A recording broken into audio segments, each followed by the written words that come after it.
Yo, il y a quelques jours j'ai commencé un nouvel anime qui me faisait de l'œil. Et comment vous dire que je l'ai dévoré. J'ai dû regarder cet anime en 3 jours peut-être. Enfin bref, très de bavardage. Aujourd'hui je vais vous parler de Arslan Senki.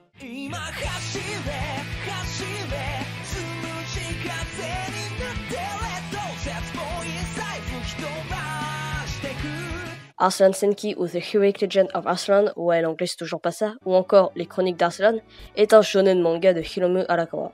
Alors si ce nom vous dit quelque chose, c'est totalement normal car c'est la même personne qui a dessiné Fullmetal Alchemist. Mais à l'origine, Arslan Senki c'est une série de romans d'heroic fantasy se nommant Les Chroniques d'Arslan de Yoshiki Tanaka.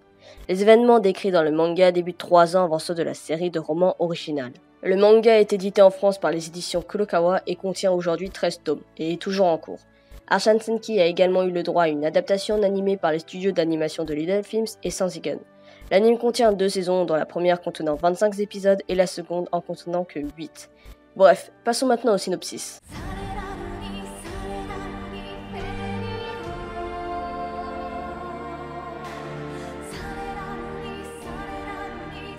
En gros, on va suivre un enfant de 14 ans se nommant Arslan, celui-ci le prince de Pars.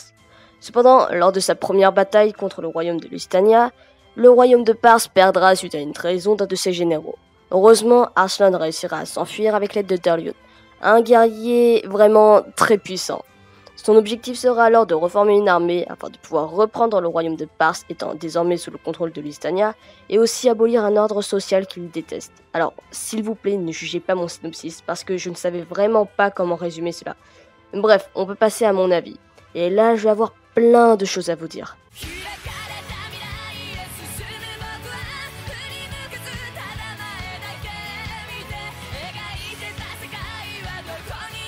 Alors, que dire? Franchement, j'ai kiffé cet animé. Certes, il est vieux, enfin, je crois, et la 3D est dégueu, selon moi, mais j'ai vraiment apprécié, et cela pour une raison.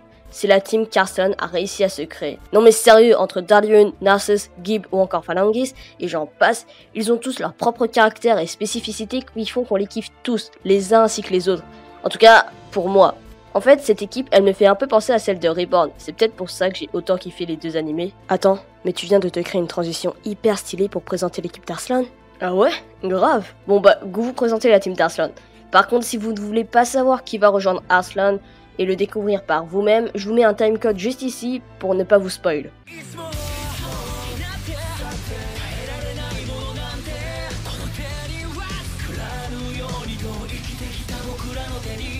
Bon, alors commençons par la première personne qui a juré fidélité à Arslan. Oui, je parle bel et bien de Darlion, le guerrier hyper badass.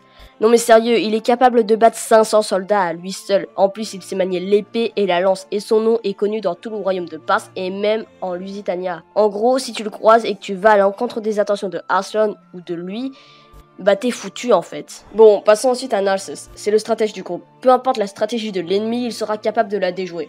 On pourrait croire qu'il est un devin et que c'est pour ça qu'il prédit chaque action de l'ennemi, mais le problème c'est qu'il a toujours l'explication du pourquoi et du comment il a su ça, et c'est toujours hyper bien expliqué. Il sait aussi très bien se battre à l'épée et est un très bon ami à Darlion. Ah oui, il se considère comme un peintre. Enfin, mais bon, d'après Darlion, bah ses peintures ne sont, comment dire, pas très fameuses, surtout qu'elles ont réussi à faire bugger le prince Arslan. En même temps que Narcissus, il y a une autre personne qui a rejoint Arslan, et il s'agit de Elam. Alors Elam, c'est le fils de parents esclaves qui ont été libérés par Narcissus. Mais lui, il a voulu rester aux côtés de Narcissus pour en quelque sorte le remercier de l'avoir libéré. C'est un très bon archer et cuisinier. C'est d'ailleurs pour ça qu'il a rejoint l'équipe, car c'était le seul au départ à savoir bien cuisiner. Il est aussi doué pour se travestir. Après eux, on aura 2 autres personnages qui rejoindront l'équipe d'Arslan. Il y aura la belle, non, que dis-je, la magnifique et unique dame Phalangis, qui sera accompagnée du vagabond solitaire Gibb. Commençons par Phalangis. Phalangis est une prêtresse au service du dieu Mitra. C'est une très bonne guerrière, sans mauvais jeu de mots, hein, qui se bat à l'arc. Elle peut d'ailleurs s'entretenir avec les djinns qui lui préviennent quand quelque chose va se passer ou quand tout va bien. C'est d'ailleurs grâce à eux qu'elle acceptera de rester avec Gibb. Et en parlant de Gibb, lui, contrairement à Phalangis, n'avait pas pour objectif de protéger Arslan. En effet, lui, son seul objectif, c'était juste de profiter de sa vie. Mais c'est sur sa route qu'il croisera Phalangis et qu'il tombera amoureux d'elle. C'est pour cela qu'il acceptera de protéger Arslan pour rester aux côtés de Phalangis. Pour ce qui est de ses talents, c'est un très bon guerrier qui sait manier l'épée, la lance ou encore l'arc. C'est également un très bon musicien. Il se dit d'ailleurs capable de pouvoir jouer à n'importe quel instrument.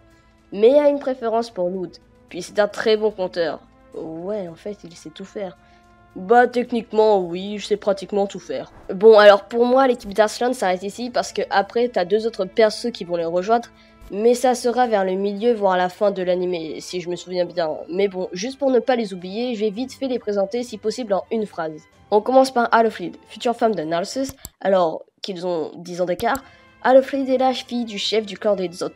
Cependant, dû à un certain événement, elle rejoindra Arslan et son équipe afin de 1. Se marier avec Narcissus et de 2. Accomplir une certaine mission qu'elle s'est donnée. Et enfin, nous avons Jasvant. Soldat du royaume de Shindela, Jasvant trahira Arslan et les autres dans le but de son royaume. Cependant, il décidera de rejoindre Arslan et les autres après avoir été sauvé 3 fois par le prince. Son but sera alors de protéger Arslan jusqu'à ce qu'il ait pu rembourser toutes ses dettes envers Arslan.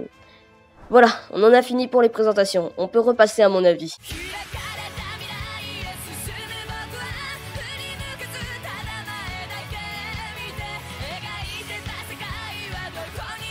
Bon, maintenant que j'ai fini de parler des personnages, je peux vous dire les autres points que je kiffe. Bon alors, musicalement parlant, c'est de la bombe. Franchement, les OP, ending et OST sont juste sublimes.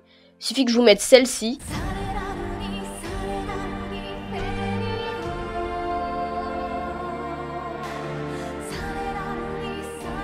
Et là, je vous ai convaincu. Enfin, j'espère. Et pour l'OP, mon préféré c'est le 1, même si les autres sont très cool. Mais juste écoutez-moi ça.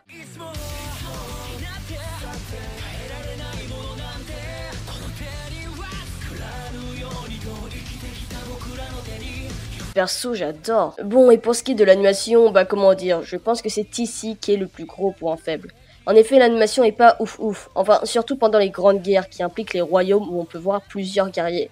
Parce que du coup, les animateurs ont décidé de mettre de la 3D et c'est vraiment pas beau. Enfin, de mon point de vue. Après, chacun ses goûts.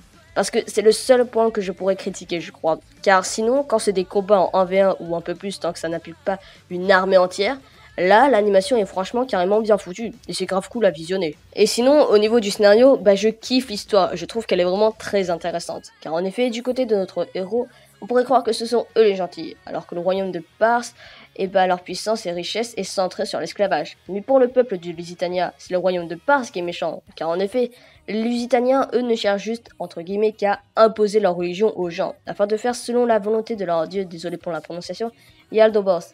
Ainsi, ils auront pour but de libérer les esclaves afin de les initier à leur religion. Et comme ça, on pourrait justement nous donner envie d'être pour les Lusitaniens, même si certains utilisent cette religion pour assouvir leurs propres ambitions. Enfin, cet animé nous fait réfléchir sur qui est méchant et qui est gentil. Puis nous avons deux antagonistes, le royaume de Lusitania, dont j'ai déjà parlé, ainsi que le masque d'argent, qui est grave stylé. Je n'ai pas envie de vous spoiler sur lui, mais vous allez voir que ses motivations pour atteindre son objectif, elles sont tout à fait légitimes. Vraiment, Arslan Senki, ça te fait dire « Attends, mais what ?» Franchement, t'as des moments dans ta tête, t'es pour le masque d'argent, puis après t'es pour Arslan. Enfin, franchement, c'est juste trop bien. Pour conclure, je vous conseille vraiment cet animé. Bon, l'anime n'a pas de fin et c'est très chiant parce que beaucoup de mystères restent encore sans réponse, et je ne sais pas si le manga va plus loin que l'animé, mais je pense.